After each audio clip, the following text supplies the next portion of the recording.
Welcome to Uncaged.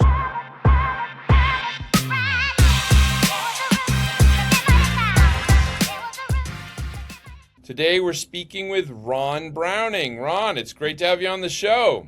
Oh, thanks so much for having me. I appreciate it. Well, we're going to be talking about kind of one of my passion areas. As everyone knows, I still, in my heart of hearts, am a advertiser, a marketer, and I grew up in the emergence of the digital marketing world. And Ron is one of the gurus in the space. He is a CEO at Intellibrite, where they have a wonderfully phrased revenue obsessed digital marketing. I like that. Revenue obsessed digital marketing. Every customer would love to hear that, Ron. That's Yep. what they want to know, right? But we're going to go through what Intellibrite is up to and how they're evolving and growing. They certainly have been recognized time and time again as one of Inc. 5000's fastest growing companies in 2020 and 2021.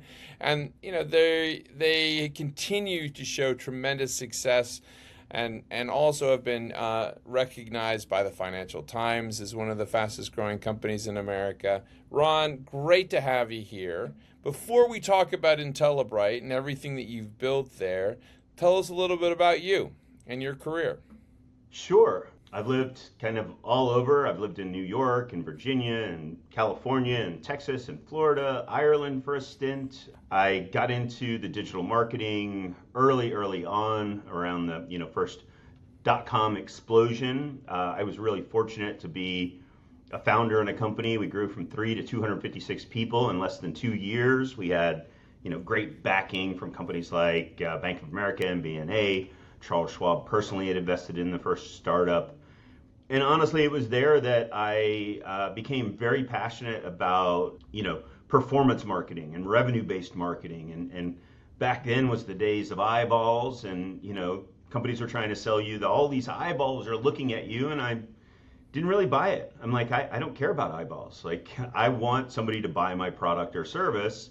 And it's really been since that point in time that I've been very passionate about digital marketing and how you can do digital marketing really with a performance element to it.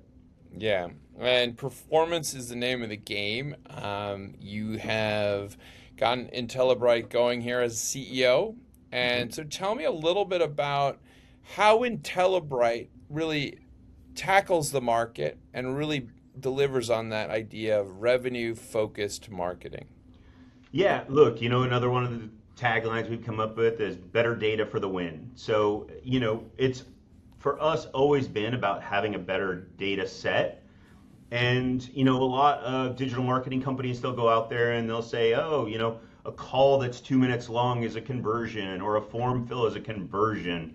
Mm. And we look at it very differently than that. For us, a true conversion is a sales qualified lead. So it came into the system, somebody looked at it, yes, this is an opportunity for us, get me more of these. And with the way that all of the systems are growing and the algorithms and the AI and everything else, the better data that you have, the more successful you will be. Mm. And, for us, we've always been really just passionate about getting deep into the CRM, getting the right data, even working with our clients to make sure that their data model is solid so that we can say, hey, Google, hey, Meta, get me more that look like this. And we give back a sales qualified lead.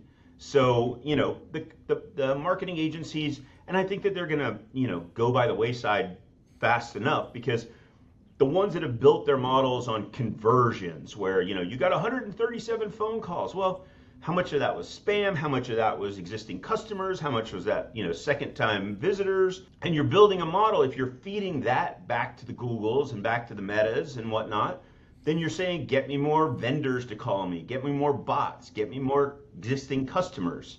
And Hmm. that's exactly the opposite of what you need to be doing because the Yeah. models are getting so, much better. So the further down the funnel you can go, and I stopped at SQL. I mean, ultimately it's about revenue, right? SQL, sales qualified leads, are a really good inflection point or data point because sometimes, depending on the company, it's always on a case by case basis where we're going as far as the ultimate conversion point. And typically Mm-hmm. we'll have multiple conversion points so that we can feed all of those to the Googles and the Metas. But it's about identifying the one that can't be negatively impacted as well. So we work with a lot of companies that are like multi-location, they're distributing their leads out to salespeople. And sometimes what happens is that you've got bad salespeople. Believe it or not, they're out there. And so a sales qualified lead is a great indicator, because if you've got a location with a bad salesperson, you're only going to get revenue on a smaller percentage of those. And so you're trying to feed it back for that location, and Google just doesn't have enough to work with. So if you're Mm-hmm. using that sales qualified lead, it kind of takes out the element of potentially bad salespeople further on down the line. Yeah, it's really interesting to me when I think about kind of how people say they deliver performance. You're absolutely right. There's several agencies that somehow dodge the bullet, and what we found recently was we were trying to hire for some folks internally on our sales operations sides. And what I realized is that they were like, "Oh yeah, yeah, I'm really good at doing leads," and they were just generating kind of like random lists Yep. of leads. And you're like, okay, so do you have the information about these people? Are they qualified in any way? Why are these the leads? Yep. And it was fascinating that there were so many people that thought they were in the performance game, and all they were doing is just kind of running a list. And I was Yep. just kind of going, wow, that's maybe like step one, maybe step point five, Yeah. really kind of an interesting one there. But I mean, Yeah. Ron, when you're putting together these solutions for customers, Uh-huh. certainly what they're looking for shifts all the time. Are you finding that things are evolving now? What are the hot topics with your customers? Well, I would say I don't think things shift. I think, what we've landed on is being revenue obsessed on behalf of our clients.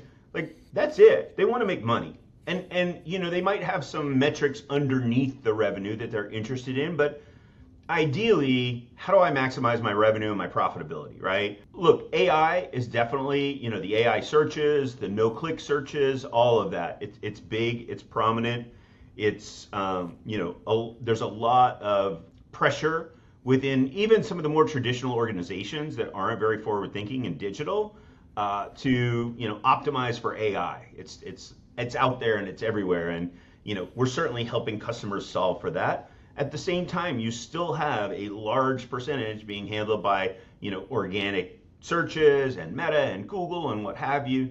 So really, it's a comprehensive solution. And typically, what we try to do is we deliver all the marketing services, and our team is looking at what is the lowest hanging fruit, what can I get the most revenue for the least amount of money, what knowledge can I share from SEM that are like high cost lead acquisitions that I can share with the organic team. Can we get these for a lower cost organically, et cetera, et cetera?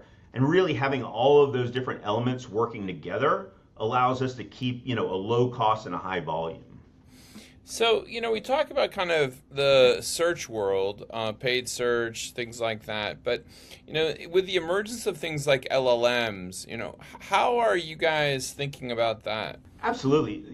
We have an entire AI team, and we're building processes where we're able to leverage this data. So we're collecting data based on the phone call transcripts and, sentiment analysis and all of these different things. And again, I think a lot of companies are missing the importance of the data structure and just the way that the data is put together. And so our team, they're just incredibly detail oriented, but the way that the file structures are, giving cues to the AI models to say, hey, this is what this is all about, so that it immediately has a better understanding. And even the way that you put it together from a processing power standpoint, like, hey, we don't need to do this in everybody's account. Let's have one shared model that everybody's leveraging. Hmm. And then really gathering that data in a smart way so that you can go back and start leveraging AI to look at trends and patterns and analyses and, identify things faster and easier. Yeah. Well, I mean, Ron, you said that you kind of developed this passion for this space throughout your career. I mean, what keeps you curious and finding joy in this type of work? I love problem solving. I love what I do. I love the challenge of going into a new client and, working through all the things and then coming out on the other side with a machine that generates a lot more revenue and watching them and be really happy about those results and really satisfied with, all of this newfound, revenue and sales. Basically, a lot of the times it's just doing a better job at some of the things that are already in place. Wow. Yeah, I mean, it is a dynamic space. There's no doubt about it. And I think, it's funny sometimes, I'll come across folks that look at sales operations and sales as like, oh, I don't want to touch that. And somehow like it's in their minds almost associated with being like a used car salesman. And yet I feel like it is literally one of the most fascinating areas for anyone to work in because it requires such a deep understanding of human nature Yep. and the evolving nature of human nature. Uh-huh. So that I really think it's for people that are curious, are solvers. It's a Yeah. really wonderful place to play. And I always think about the reality is that business. Some people, I'll see so many of these groups now that are like networking groups. You must, Yep. I mean, I'm sure you're part of these things, Ron, where they'll be like, no selling involved. And I find it kind of cute that the organizations say that. Yep. However, it's such a preposterous statement because, if you think about it, right? Like we all have to be open to new ideas Yep. and things that can support us. And I know if one sees the word sales as a pejorative, maybe that's one thing. But like the reality is that that's the lifeblood of our economy, and that's how we Yep. work and talk. And if you're good at business, then you're curious. You want to learn about things. You're exploring. You're trying to find a competitive edge. So, anyways, you got me thinking about it. But I really love this space that you're playing in, Yeah. and I too share your curiosity for this. Ron, if someone wanted to learn more about what you and the team are working on, where's the best place to find you guys? Our website, intellibright.com. Excellent. And I mean, as you think forward, Ron, I'll have you play a little bit of the Nostradamus role here. Sure.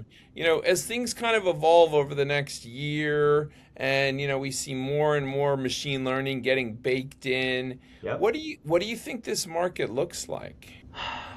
Wow. It's going to be different for sure. And Yes. it's, I'll tell you, like, for the team, for the industry, there's a lot of like concern and question and everything else. And I think I'm fortunate to have been around long enough to recognize when an opportunity is here. And Hmm. this is an opportunity. Like for the companies that are forward thinking enough, nimble enough, and smart enough to be able to take advantage of this new frontier, I think that the sky's the limit. And we Yeah. definitely count ourselves as one of those types of companies.